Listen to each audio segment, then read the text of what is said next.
She gave her last money to a stranger. He returned as a billionaire. If you want to see how this story changes everything, hit the like button and subscribe to our channel. Don't miss the rest. The city never slept. Even at dawn, New York breathed in noise, engines humming, footsteps rushing, lives colliding without ever touching. Emily Carter walked through it quietly. Every morning before the sun fully rose, she stepped onto the cold sidewalk with tired eyes and a hopeful heart. Her jacket was thin, her shoes worn at the heel, but she still walked with purpose. 6 blocks. That was the distance between her tiny apartment and the small cafe where she worked. She had learned how to smile without feeling happy, how to greet customers while her stomach ached from hunger, how to say, "Have a nice day," when she didn't know if hers would be. Emily was 24 years old and life had already taught her how unfair the world could be. Her parents were gone, dreams of college faded into bills, and every paycheck seemed to disappear before she could even touch it. That morning, she stood behind the counter, wiping it slowly, watching steam rise from freshly poured coffee cups. Customers laughed, complained, scrolled on their phones. None of them noticed the eviction notice folded inside Emily's bag. At the end of her shift, she counted her tips. It wasn't much. It never was. Her co-worker, Sophia Reynolds, leaned against the counter, arms crossed, watching her. Sophia had a sharp tongue, but a good heart. She cared about Emily, even if she didn't always understand her. "Emily," Sophia said softly, "you're working too hard for too little. You can't keep giving when you have nothing left." Emily smiled, the kind of smile that tried to hide exhaustion. "I'll be fine," she said. "I always am." Sophia didn't argue. She just sighed. She'd learned that Emily's kindness wasn't something you could talk her out of. That night, snow fell heavier than usual. Emily pulled her jacket tighter as she left the cafe, breath visible in the air. The city looked different at night, colder, lonelier. Neon lights reflected on wet streets, and people hurried past as if slowing down might cost them something. She stopped near the subway entrance and reached into her pocket. $40. That was all she had left. Rent money, food money, everything. She stared at it for a long moment, calculating how long she could survive if she stretched it carefully. Her fingers trembled, not just from the cold. Then she noticed him.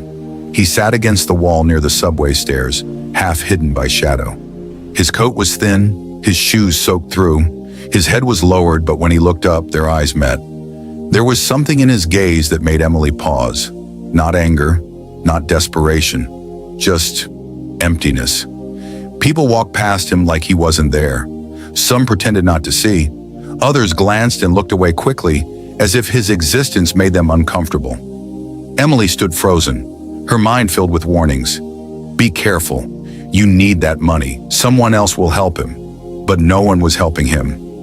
She took a slow step closer. "Are you okay?" she asked quietly. The man looked surprised, as if he hadn't expected to be heard. "I'm cold," he said, his voice weak but calm. "I haven't eaten today." Emily swallowed. She looked at the money in her hand, then at him, then back at the money. $40 could buy him warmth. It could buy him food. It could buy him one more day. And it was all she had. Her heart beat faster. Fear whispered that this was a mistake, that kindness didn't pay rent, that the world didn't reward people like her. She knelt down anyway. Without another word, she placed the money into his shaking hand. "For something warm," she said gently. "Please." The man stared at the bills, then slowly looked up at her. His eyes filled with tears he didn't try to hide. "You shouldn't have," he whispered. Emily smiled softly. "It's okay," she said. "Really?" The man closed his fingers around the money as if it were something precious. "One day," he said, his voice steadier now, "I'll return this kindness." Emily shook her head. "You don't have to," she replied. She stood up, turned, and walked away into the falling snow. She didn't look back. She didn't know his name. She didn't know his past. She didn't know that the stranger she had just helped had once stood at the top of the world. All she knew was that for one moment, she had chosen kindness over fear. And somewhere behind her, a man named Daniel Wright watched her disappear into the crowd. His heart awakened for the first time in months. The snow continued to fall long after Emily disappeared into the night. Daniel Wright remained seated against the cold subway wall, the $40 still clenched in his hand.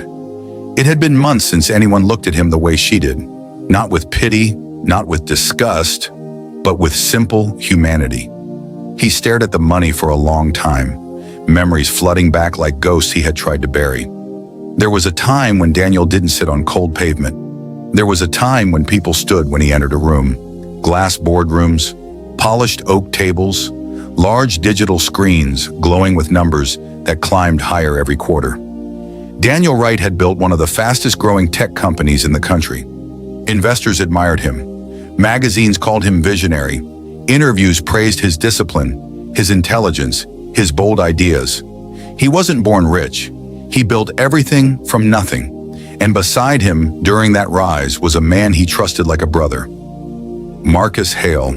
Marcus was charming, confident, strategic. He handled the financial side while Daniel focused on innovation. For years, they were unstoppable, until success turned into greed. It started quietly. A contract Daniel never saw, a meeting he wasn't invited to. Numbers adjusted slightly in quarterly reports. Daniel trusted too easily.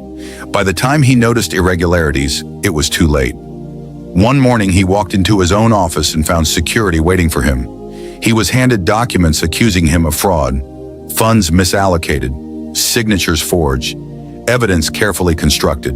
His accounts were frozen within hours. News outlets ran headlines before he could even speak. Marcus stood before cameras expressing shock and disappointment, promising full cooperation with authorities. Daniel tried to fight back. But when money disappears, so do friends. Investors distanced themselves. Lawyers demanded retainers he couldn't access. Board members voted him out to protect the company. His name collapsed overnight. And once reputation is destroyed, the world moves on quickly. Within months, Daniel lost everything. His penthouse, his car, his company. He sold what he could to survive, believing he would recover. But legal battles drained him. His remaining funds evaporated. Temporary places to stay turned into nights on couches. Couches turned into cheap motels. Motels turned into the street. The humiliation hurt more than the cold. He stopped calling people, stopped checking headlines, stopped believing anyone cared. Until tonight, until a woman with tired eyes and a worn jacket chose him. Daniel slowly stood up. For the first time in months, his mind felt clear. $40 was not a fortune, but it was a reminder. He walked into a small convenience store and bought food and the cheapest thermal gloves he could find. He saved what remained carefully. The next morning, instead of returning to the same corner, he walked to a public library. Warmth wrapped around him as he entered. He hadn't stepped into a library since his early startup days. He used part of the money to print documents and access a computer. His fingers trembled over the keyboard. There were files Marcus believed were destroyed, backups hidden in encrypted cloud storage only Daniel knew about. He began typing. Hours passed. People came and went. No one paid attention to the quiet man in the corner. Then finally a screen appeared. Access granted. Daniel leaned back slowly. Proof. Emails, transfer logs, recorded conversations. The truth had been buried, but not erased. Marcus had underestimated one thing. Daniel never deleted anything. With careful movements, he forwarded encrypted copies to an old contact, the only former employee who had refused to publicly condemn him. A message followed. I have evidence. I'm ready to fight.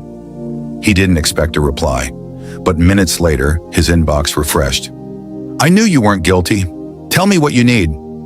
Daniel closed his eyes. For months, he had felt invisible.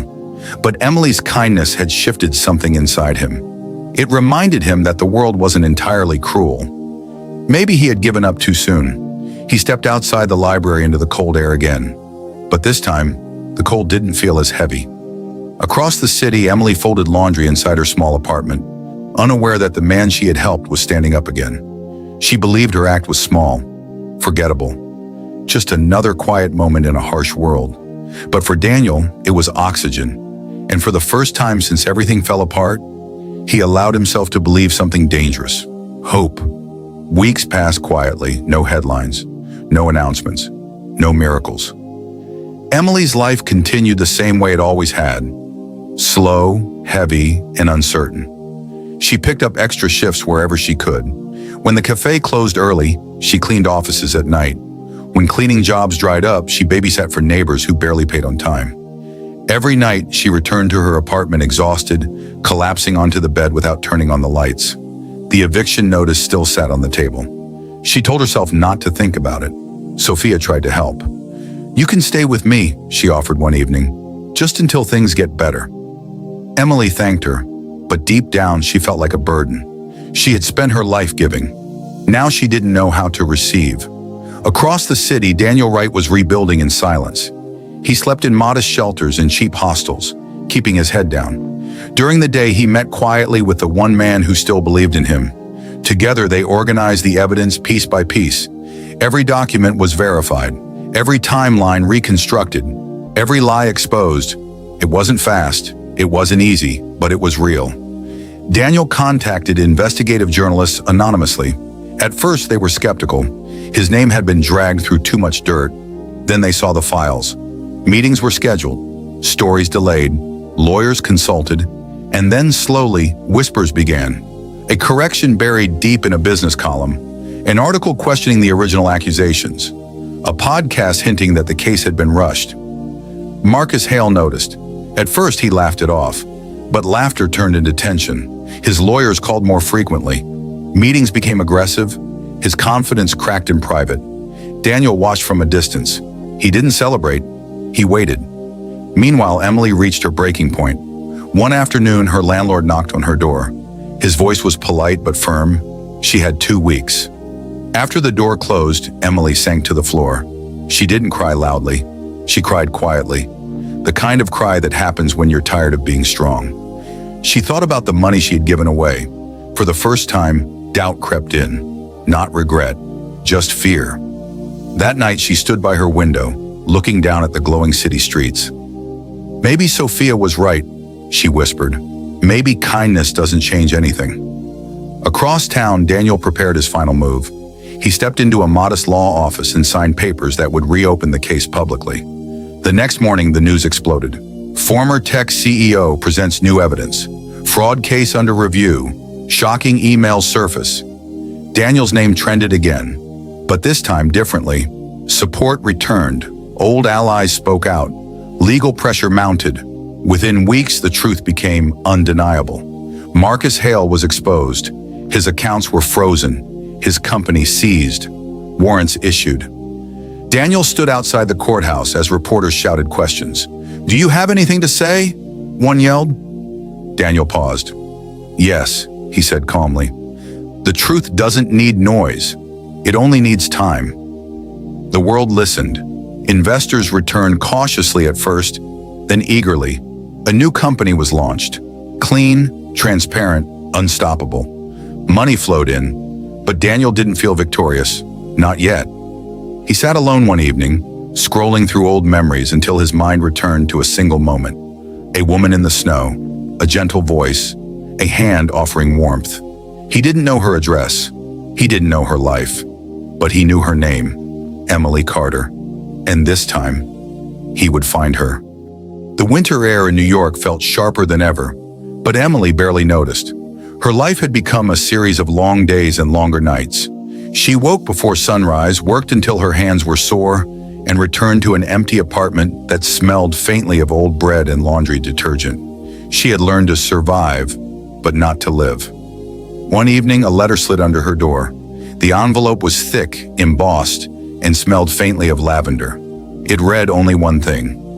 "You are invited to a charity gala. Formal attire required. An opportunity awaits." Emily stared at it, unsure if it was a joke. She showed it to Sophia, who raised an eyebrow. "Do you even know who sent this?" Sophia asked. Emily shook her head. "No, but it feels important." That night, Emily stood in front of her mirror, adjusting a borrowed dress. The fabric was soft, flowing, elegant, nothing like what she had worn in months. Her hair was pinned neatly. Her hands trembled. For the first time in weeks, she felt visible. The gala was in a grand hall, high ceilings, chandeliers, and crowds of people moving in perfect motion.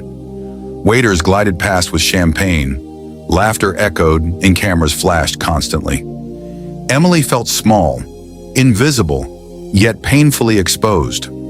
She walked slowly through the crowd, trying not to draw attention, when a hush fell across the room. She didn't understand why. And then she saw him, Daniel Wright. He stood tall on the stage, confident, unshakable. His presence pulled every gaze toward him. The room seemed to pause, and even the music softened. Emily froze, her heart hammering in her chest.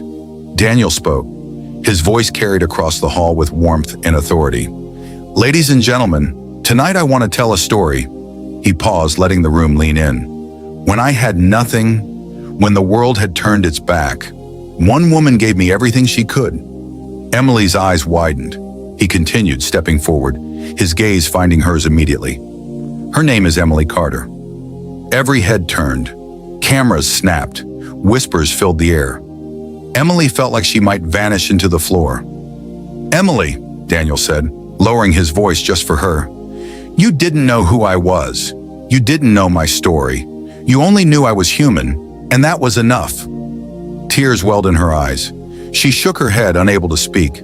The room erupted in applause, but she barely heard it. Daniel stepped down from the stage and walked toward her. "Please," he said softly, "don't apologize. You saved me that night, more than you could ever know." Emily blinked, her mind racing. $40, a snowy night, a simple act that had changed both their lives. She wanted to speak, but words failed her. Daniel continued gently, "I want to help you now, not just with money, but with your dreams, your future. You deserve more than survival. You deserve purpose." Sophia watched from behind, stunned as Emily's disbelief turned into tears of relief and gratitude. Emily finally found her voice. I don't know what to say." Daniel smiled. "Then don't. Just let this be a new beginning." And in that moment, Emily realized kindness is never wasted. Even when the world seems cruel, even when it seems invisible, it can return in ways you never imagined. The gala faded around her. The lights, the music, the chatter. It all became background to a single truth. Her life was about to change forever. Daniel extended his hand and Emily took it. Not for money, not for fame, but for the trust and connection that had started on a cold, snowy night months ago. And somewhere deep inside, she knew this was only the beginning. The days that followed the gala were like stepping into a new world. Emily returned to her apartment one morning and found a letter waiting. Not another invitation, not another mysterious message. This was real. Her debts were paid, her rent covered, even the utilities which she had feared would be shut off were cleared. It was as if a heavy weight had been lifted from her shoulders. She hesitated before opening the next envelope. Inside were documents for a home, a real home, with a key, a place she could finally call her own.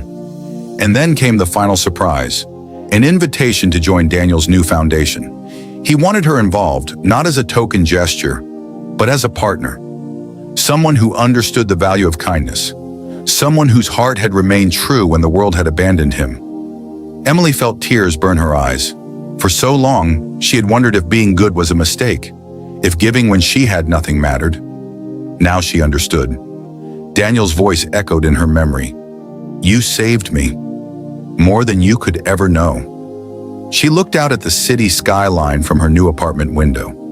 Snow had melted, leaving streets wet and shining under the winter sun. And in that reflection, she saw herself differently. Not just a survivor, but someone who could shape the world around her. Sophia visited that afternoon, still in disbelief. I don't even know what to say," she stammered, watching Emily walk her through the documents. Emily laughed softly. "There's nothing to say. Just sometimes the world surprises you. Sometimes being kind matters more than you realize." Meanwhile, Daniel finalized the last steps of his comeback. Marcus Hale had been arrested, his fraudulent empire dismantled. Investors who had once abandoned Daniel now looked to him with respect, not fear. But Daniel didn't celebrate his wealth. He didn't flaunt it. Instead, he focused on purpose. His company flourished, yes, but his foundation became the real heart of his mission, helping those who had been overlooked, forgotten, or betrayed. And at the center of it all was Emily. One evening, as they prepared to open a new shelter funded by the foundation, Daniel turned to her. "You changed my life," he said quietly. "Not with money, not with connections, but with your heart. And now we'll change countless others' lives together." Emily looked at him, her eyes shining. "I never imagined it would be like this," Daniel smiled. "Neither did I. But that night in the snow, that night everything started. The shelter doors opened. Families and individuals who had nowhere else to turn entered. Smiles, laughter, and gratitude filled the air. For Emily, it was the first time she felt truly at home in the world. And for Daniel, it was the first time he felt the weight of giving back, in full circle, without expecting anything in return. As they watched together, Emily whispered, "Sometimes, the smallest acts, the simplest gestures, create miracles we could never imagine." Daniel nodded. "And sometimes those miracles are just the beginning." The camera would linger on their faces, Emily, radiant with hope and purpose, and Daniel, calm, determined, and finally at peace. Outside, the city continued its endless motion. Cars honked. People hurried. Life went on.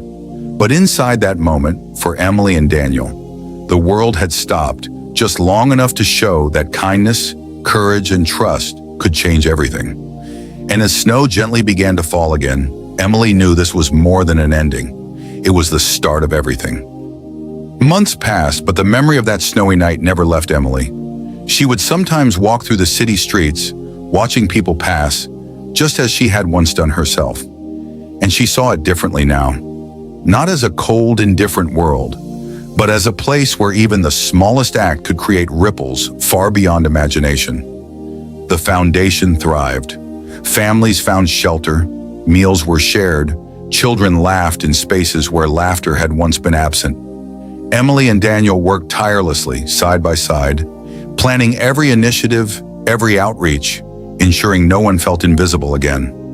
Daniel never boasted about the billions he had regained.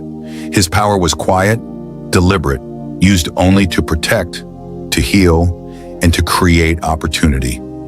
And yet every time Emily looked at him, she saw not just a man who had returned from nothing, but a reminder that kindness could awaken hope, even in the darkest hearts. One evening, after a long day at the foundation, Emily stood by the window of her new home. Snowflakes fell gently onto the streets below. She held a cup of tea, letting the warmth seep through her fingers, and thought about everything that had brought her here. She thought about the fear she had felt that night, the fear of giving her last money to a stranger, the fear of being left with nothing, and she smiled. Because sometimes fear is the doorway to courage. Sometimes giving without expectation is the path to miracles. And sometimes the world tests your heart, not to break it, but to prove it still beats. Daniel entered the room silently, placing a hand on her shoulder. "You've changed more than just my life," he said softly. "You've changed the lives of everyone we help, and you've reminded me why we keep believing in humanity." Emily turned to him. "I never thought one small act could do all this," he smiled. "That's the thing about kindness. You never see the full picture at first, but it spreads quietly until one day it changes everything." They stood together, looking out at the city that had once felt so cold, so indifferent. The lights of New York shimmered in the distance. Somewhere a child laughed. Somewhere a family shared their first warm meal in weeks. Somewhere someone was inspired to act without expectation, just as Emily once had. And in that moment, Emily understood the truth she had always carried in her heart. That every gesture of love, every moment of courage, every choice to help another human being mattered.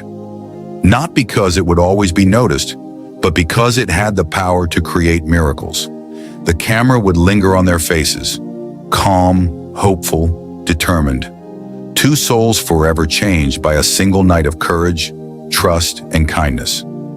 The snow continued to fall softly outside, a gentle reminder that even when the world seems cold and unforgiving, warmth can be found, sometimes in the smallest hands, sometimes in the simplest acts, and sometimes in hearts brave enough to believe.